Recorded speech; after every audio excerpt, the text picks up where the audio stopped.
Alô. Olá, olá, olá, bem-vindos ao nosso Conexões Democráticas, o nosso quinto episódio. Eu estou aqui em São Paulo, Mauai. Um grande abraço a todos. Eu estou aqui em Juiz de Fora, Rafael. Diogo Dutra falando de São Paulo. Severino falando de Alto Paraíso de Goiás. E temos o Eric. Você quer falar do Eric? O Eric Vieira deve estar lá em Valência, eu acho. Em algum lugar do estado do Rio. Estado do Rio. Fico comendo uma bratiola, alguma coisa parecida lá na Itália também. Muito bom, senhoras e senhores, estamos aqui hoje para abordar uma palavra, um conceito, uma ação, um existir que tem a ver com confiança. Como é que se confia? Como é que se constrói confiança e qual a importância da confiança para o nosso capital social, para as nossas relações, para a política, para a economia?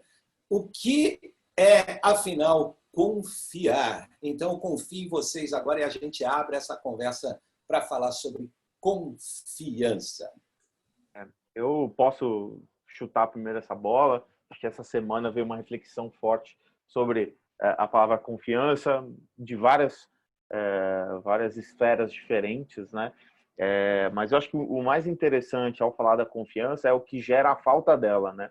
Porque, no fundo, quando você olha a falta de confiança, gera a necessidade de controle, né? Então, quando tem uma falta de confiança entre duas pessoas, a gente precisa criar mecanismos que controlem se você não cumprir com o que a gente combinou, né? Isso você fala em aspectos relacionais, mas eventualmente até nossas outras necessidades de controle em cada um dos nossos momentos da nossa vida. Mas eu vou ficar mais no aspecto relacional, porque ele tem muito a ver com o que a gente chama de capital social, né? Eu acho que a confiança na base da sociedade, no fundo, ela que permite a economia se desenvolver, ela que permite a cooperação, né? Quando a gente, de alguma certa forma, confia, não sabe exatamente o que a gente vai fazer junto, mas a gente vai cooperar e descobrir junto como aquilo vai acontecer. Sem essa relação, as coisas não funcionam, né? E eu pego um exemplo na parte econômica, né, para falar um pouco se, poxa, eu vou levantar um negócio, né, e eventualmente eu preciso de um capital para começar, eu vou pegar com tio, primos, amigos, né, algum jeito ali, um capital para começar aquele negócio. Se não houver confiança que ou eu vou conseguir executar aquilo, ou eu vou conseguir devolver o dinheiro que eu peguei emprestado, etc.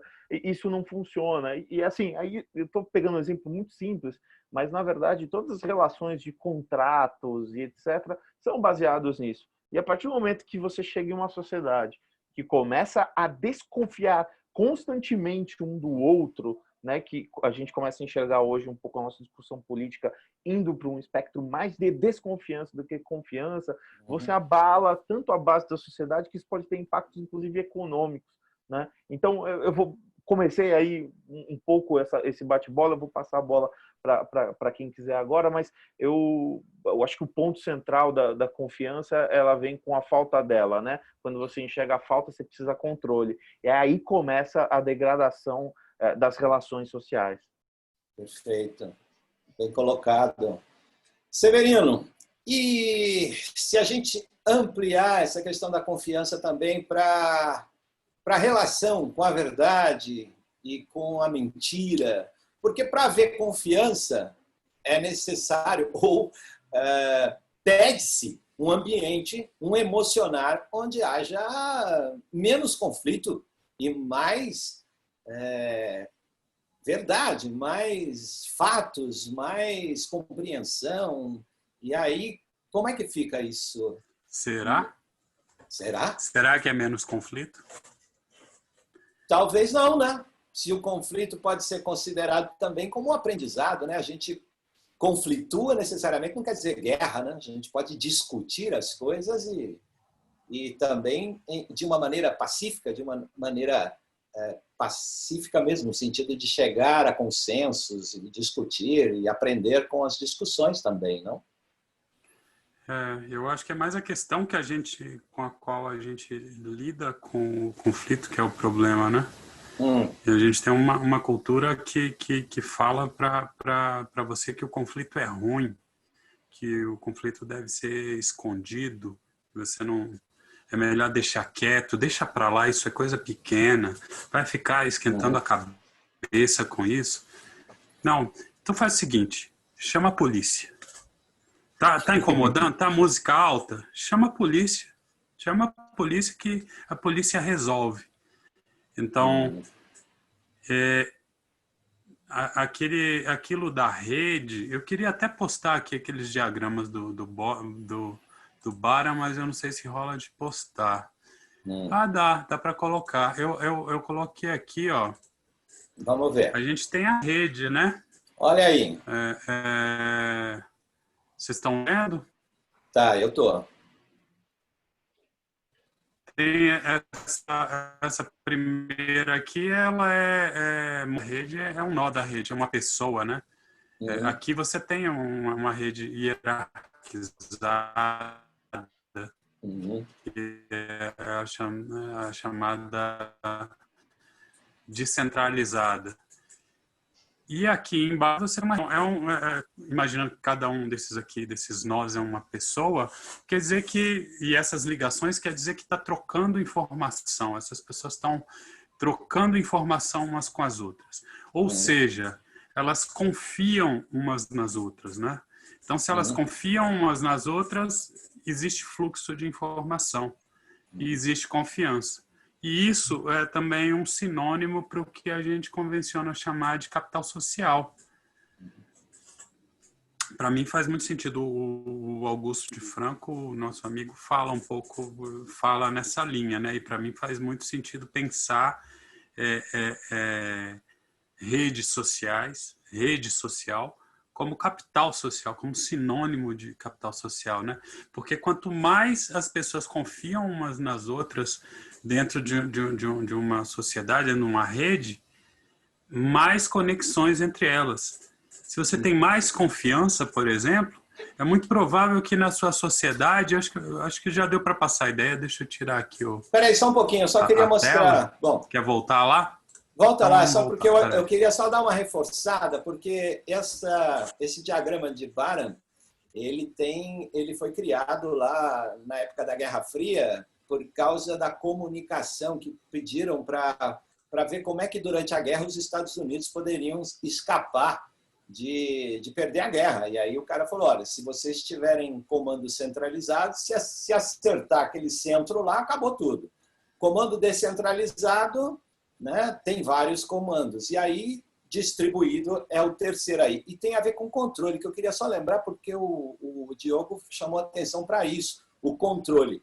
O controle é a hierarquia, que são os de cima, é isso, né? Existe um ponto de comando. O descentralizado são vários centros que comandam. E em cima, um único centro que comanda. É isso que o diagrama... E também tem a ver com controle, né? Mas é algo menos encontrado, não é algo tão comum. Legal. Esse diagrama é fantástico para a gente entender aí como é que funcionam as redes sociais, como a gente fala. É um estudo fantástico. Bem bacana você ter lembrado disso, porque a gente... coloca isso também. Eu queria fazer um comentário em cima. Pois é, só fechar aqui o raciocínio para eu não esquecer. Ok. E que, na verdade, quando eu falei ali da rede distribuída e das pessoas confiarem umas nas outras e ter um alto capital social, isso está diretamente ligado para mim com o índice de corrupção na sociedade. Porque a corrupção, ela tem a ver com você não confiar nas outras pessoas. Ah, boa. Tem a ver com você querer subtrair do outro porque você nem conhece o outro. Você desconhece o outro e você não olha para ele como um igual, como uma pessoa... Não olha como a sua mãe, como o teu amigo, como o teu irmão. Você olha como uma pessoa que pode ser passada para trás, ou seja, uma pessoa desconhecida. Não existe um grau de confiança entre vocês. Então, se as pessoas estão interagindo com muita frequência, elas se conhecem, elas se frequentam, elas entendem, têm conversações minimamente aprofundadas, e assim, a gente não precisa falar aqui de todo mundo, mas eu tenho conversação com o Rafael e ele tem conversação com várias outras pessoas, então isso vai conectando essa rede, porque a gente tem um limite até de quantas pessoas a gente consegue se relacionar ao mesmo tempo. Isso já foi medido em estudo também, né? Mas basicamente, se você tem muito capital social, você tem pouca corrupção. Então, uma das questões que a gente pode começar a brincar também com essa questão da corrupção tá, então a corrupção acaba numa sociedade se você, hierarquicamente, a partir do Estado, cria uma operação de limpeza da sociedade para acabar com a corrupção. Vocês acreditam que isso, por exemplo, seria algo que é fácil de imaginar, olhando dessa perspectiva das redes, da sociedade como algo vivo, interconectado? Porque para mim não faz sentido nenhum. Se você não tem essa sociedade mesma confiando em si mesmo, confiando esses nós, confiando uns nos outros, como é que você vai imaginar que essa corrupção vai parar? Por obra e graça divina, porque vem uma autoridade e fala: eu sei o que é melhor para vocês, meus filhos. Estou dando uma cutucada. O que vocês acham? Tem a ver? Não tem a ver? Rafael. Então, Rafael. Eu não sei se eu vou captar o raciocínio do Severa, mas eu acho que eu vejo um problema assim na questão da confiança, a relação que as pessoas têm com as instituições, vamos dizer assim, né? Para não falar Estado, mas com as instituições. As pessoas estão acostumadas com relações hierárquicas, tanto na escola quanto na família. O Estado ele é mais que uma projeção disso, né? No final das contas. Então, você modificar essa estrutura que as pessoas estão acostumadas é complicado, né? Então, porque sempre tem uma pessoa para delegar a responsabilidade, né? No caso da família, o pai; no caso da escola, o professor; no caso do Estado, a política. Então, é muito fácil as pessoas deixarem de assumir as suas responsabilidades, né? Isso que Boa, a palavra é essa mesmo, responsabilidade. E quando elas deixam de assumir a responsabilidade, a relação de confiança deixa de existir, porque elas não estão ali, entendeu? Elas estão ali, na relação elas não estão ali. Eu acho que é interessante você pensar isso. Na relação elas estão ausentes, né? Elas estão ausentes com elas mesmas, eu acho, talvez, né? Se você pensar. Elas estão simplesmente cumprindo um papel, fazendo um papel, né? Ela faz um papel né? Então, assim, eu vejo, por exemplo, eu trabalho com justiça, né?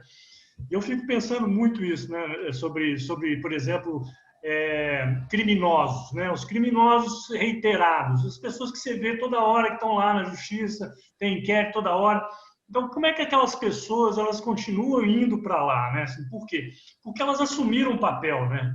Eu acho que aquele papel que elas assumiram, elas não conseguem se desfazer daquilo, entendeu? Porque aquilo ali é muito mais forte do que elas. É muito mais forte. Então, a relação das pessoas com as outras, né, com os desconhecidos, ela está muito envolvida nesse aspecto de papéis mesmo. As pessoas estão muito acostumadas aos papéis que elas se criaram para si, vamos dizer assim, né? E aí o que eu estou percebendo, talvez, aí, por não haver a responsabilidade na criação da relação de confiança, da reciprocidade, até da maneira de discutir, voltamos a falar disso, né? De discutir e tomar decisões em função dessa maturidade, dessa responsabilidade, um com cada um, acaba se vamos dizer assim, instalando uma coisa de necessidade de um juiz, de necessidade de alguém que resolva por mim, do meu pai resolver. Quer dizer, fica meio que com um monte de criança esperando que alguém vai tomar uma decisão, vai resolver, vai punir, vai, ó, você, papai. É um pouco por aí que você está dizendo? É um pouco o moleque que tá doido para tomar bronca, né? Ele está ali provocando a autoridade para que a autoridade haja, né? E ele, em vez dele, sei lá, criar uma outra relação, né? Ele vai repetir aquela relação, reiterar aquela relação, porque é uma relação onde ele se reconhece, no final das contas, né? Então, no caso eu estou falando aqui no caso do criminoso, né? Vamos dizer, no criminoso, Sim. no delinquente. Mas eu acho que isso pode ser, você pode ultrapassar isso para uma relação onde não haja essa confiança, né? Onde as pessoas estão acostumadas por exemplo, o fulano de tal vai me emprestar, né? O Diogo falou a questão do dinheiro. Não sei se foi agora, foi antes, mas quando você vai buscar um financiamento de uma pessoa que não é seu conhecido, você vai fazer uma projeção daquele não conhecido, o que ele é, não, o que ele pode ser. Então, assim, aí aquele cara que vai te emprestar o dinheiro também vai fazer uma projeção. Então, assim, tem muito papel envolvido e muito pouca, vamos dizer assim, pouco compromisso, às vezes, que eu sinto. Né? E a confiança... Acho que tem a ver com isso, questão do compromisso. Um dos links que eu vejo Concordo. entre o que você está trazendo e o que eu coloquei inicialmente, então, até para trazer um gancho aí para o Diogo, para o Mauai, é a questão de que tudo bem, você pode ter mais corrupção na sociedade quando você não tem tanta conexão entre nós, né? Os nós da rede. Então, basicamente, nós não vamos ter uma rede distribuída com todo mundo se conectando e confiando uns aos outros da noite para o dia. A gente precisa de uma diminuição do grau de autocratização das próprias relações dentro dessa rede, dentro dessa sociedade. Faz sentido? Tá conectando uma coisa? Eu acho que é como se a gente precisa depender menos de instâncias que assumam que a gente tem que tomar decisão pela gente. Tem que ter uma responsabilidade, uma corresponsabilidade na construção disso. Isso tem tudo a ver com democracia, né? Com democracia como modo de vida, como... Inclusive o Diogo, voltando para o Diogo lá, tem a ver com essa questão da sociedade e com o mercado. Quer dizer, quem tem que ser competitivo no sentido da competitividade é o mercado. A sociedade não precisa competir e ficar... Não sei se dá para fazer o link aí, mas tem um pouco de... Eu queria fazer uns comentários em cima do que tanto o Sérgio como o Rafa colocou, e para mim tem muito a ver com a responsabilização e o grau de confiança da sociedade e todas as consequências ruins que tem ao não ter isso, né? No caso, o fato de, por exemplo, um tempo atrás, nossa sociedade tinha aquela coisa do fio do bigode, né? Então, se alguma coisa acontecia, a gente combinava, não sei, aspecto de honra, né? Eu tenho honra, eu vou cumprir com o que eu prometi para você, né? E tinha alguma coisa ali que, mesmo com conflitos, né, mantia a confiança nesse trabalho e a responsabilização. Eu tinha uma responsabilidade com aquele que eu tive um conflito, que a gente combinou alguma coisa e que aquilo vai ser cumprido, e outra pessoa também acredita que isso vai ser cumprido, que isso vai acontecer, né? A partir do momento que eu fujo com dinheiro, sei lá, eu prometi com alguma coisa, estou te devendo, eu fujo, já é um espaço de corrupção. Né? A partir do momento que, na verdade, quando eu começo a ficar com medo que alguma coisa nessa relação, se foi dinheiro emprestado, se foi alguma coisa que aconteceu, você falou que iria cumprir comigo, e eu tenho medo que isso não vá acontecer, eu jogo isso para uma autoridade, né? Para um juiz ou para a polícia, e etc. Então, o fato das pessoas não se responsabilizarem, a gente começar a ter desconfiança um do outro, de que os combinados não vão ser mais cumpridos, ou a gente se isola, né? Ou a gente começa a delegar para alguma autoridade, Os dois, né? ação, os dois, né? E o ciclo se retroalimenta. E parece que, assim, como que a gente retoma isso? Né? Se a nossa sociedade está tão dividida, tão desconfiada, sei lá, se meu tio me manda uma mensagem do WhatsApp falando que um fato é verdade, né, em relação ao Bolsonaro ou qualquer outra pessoa, eu digo, tio, não é verdade, qual disso, e a gente não consegue mais se conversar em relação aos fatos, né? Inclusive em família, em amigos, a gente tem uma grave relação na base da sociedade que impacta do resto, né? A gente vai para uma linha de autocratização cada vez maior. Por quê? Porque a gente está disperso, então a gente delega para alguma autoridade, para algum líder que vai resolver, que não sou eu, que não vai ser você, porque eu não confio em você, vai ser alguém lá. E aí não convive mais, não tem mais a convivência, que a construção da sociedade se dá na convivência, no respeito, na concordância, na aceitação ou não. E isso constrói confiança, reciprocidade. Eu não sou, pois é, eu não sou economista, né? Mas eu até chamo, às vezes vocês têm mais conhecimento que eu. Mas um dos indicadores que demonstram que, por exemplo, falta confiança na relação econômica no Brasil é a taxa de juros. Por que a taxa de juros é alta? Porque há muita inadimplência, né? É claro que tem toda uma outra discussão, mas isso é um fator importante, né? Que a partir do momento que você tem muita inadimplência, você deteriora a relação entre agentes econômicos. E aí você está subindo o preço, porque se você não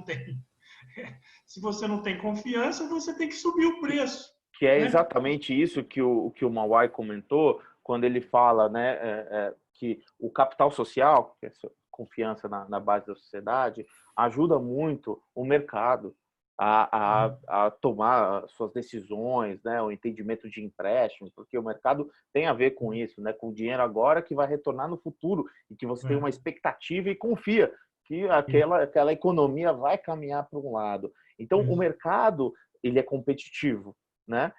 Mas a sociedade não. E, na verdade, a sociedade não pode ser, porque se ela for competitiva, você destrói confiança e você atrapalha o mercado.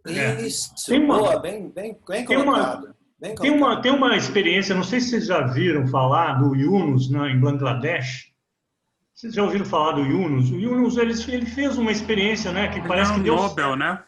Ele ganhou um Nobel de economia. Ele criou lá um banco, né? Era um banco popular. De microcrédito. Microcrédito. E aquele banco ele disseminou pela comunidade, né? E ele usava as pessoas que faziam os empréstimos, eles tinham uma relação muito próxima na comunidade, né? Então, isso para demonstrar o quê? Para demonstrar que é possível você fomentar a economia desde que você tenha uma inserção social mais próxima, né? Então, as pessoas podem ter esse tipo de resultado desde que você tenha também isso que o Diogo falou, da questão da cooperação social, né? Ali existia toda uma engenharia que ele criou, né? Que tinham várias pessoas treinadas que iam para a comunidade, as mulheres, né? Que eu acho que fizeram um papel muito importante no banco. Não sei como é que está hoje, mas era baseada na relação das mulheres. Era microcrédito mesmo, era dinheiro, pouco dinheiro, né? Que era fundamental para aquelas pessoas, né? E era né? Assim. Eu acho que a relação de confiança é uma relação construída, né? Ela precisa ser construída a todo momento. Então, acho que o papel da gente, né, enquanto, por exemplo, né, nós aqui estamos discutindo democracia, enquanto democrata, eu acho que é muito incentivar isso, né? Incentivar que as pessoas passem a ver, por exemplo, a política como uma coisa de humanos e não como de mitos, né? E, quer dizer, o político é um funcionário, não é uma entidade, né? E é difícil a gente fazer essa transição, né? A gente que conversa com as pessoas comuns e que tem interesse pelo assunto, né? Muito bom, muito bom. Olha, tivemos aqui insights interessantíssimos. Claro que esse assunto não se esgota, mas o que nós falamos aqui conversa. Vamos usar aí a expressão que a gente está gravando essas conexões democráticas justamente para conectar, para trazer esses insights e esses assuntos para conectar com você que está ouvindo, que tem a paciência de nos escutar e também para que a gente possa contagiar as pessoas nesse sentido, neste emocionar, que é a inovação social, como colocou muito bem o Rafa.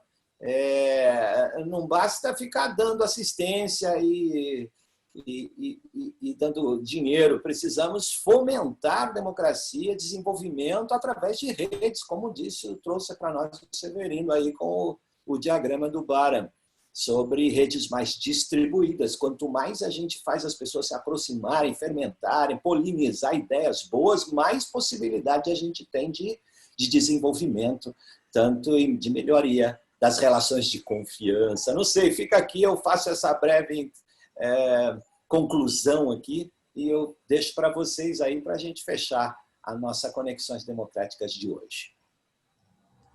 É um link que eu fiquei sentindo falta da gente fazer também, com essa questão da confiança, como ela é importante numa sociedade, né?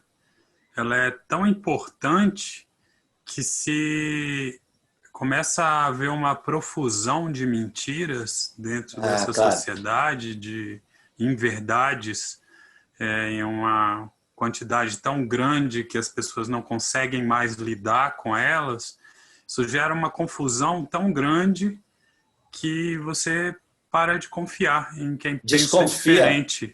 No limite, você chega nesse lugar de desconfiar do teu semelhante porque ele pensa diferente. Não consegue mais chegar num mesmo chão, né?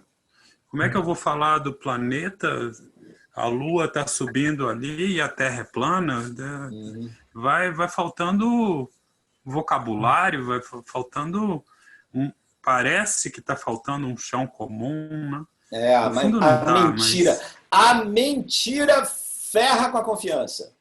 Isso é instrumentalizado, né? Isso. Infelizmente, né?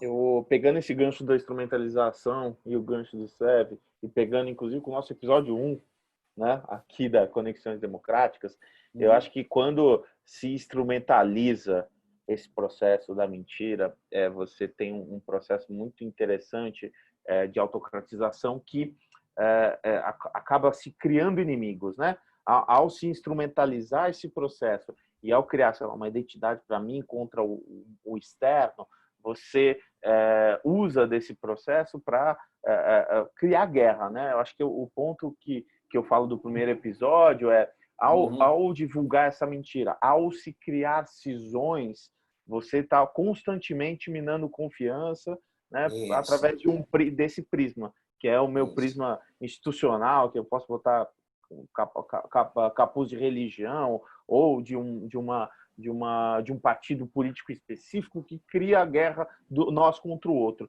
A partir do momento que você cria a guerra, você despessoaliza, você quebra o grau de confiança porque você é o meu inimigo. Por que eu vou confiar no meu inimigo? Né? Então, aí você realmente está destruindo laços de confiança. Destruir laços de confiança, você não coopera.